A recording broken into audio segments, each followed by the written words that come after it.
எவ்வளவு இருந்தாலும் உன்னை பார்த்த உடனே லவ் பண்ணிடுவாடா. அதான் நானும் பண்ணிட்டேன். என் தலை எழுத்து இன்ட்ரடியூஸ் ஆன, முத்தம் கொடுத்த, அன்பு காட்டின, லவ் பண்ண வச்சுட்டேன். நீதான் வேணும்னு நினைக்க வச்ச. அப்புறம் நீயே எட்டி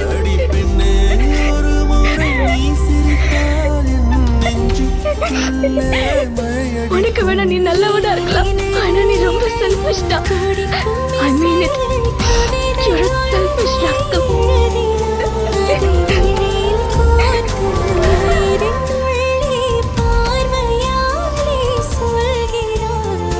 உன்னோடு நானும் வாழ, உன்னோடு நானும் சாக, உம்மடி சாயவா, உம்மடி சாயவா.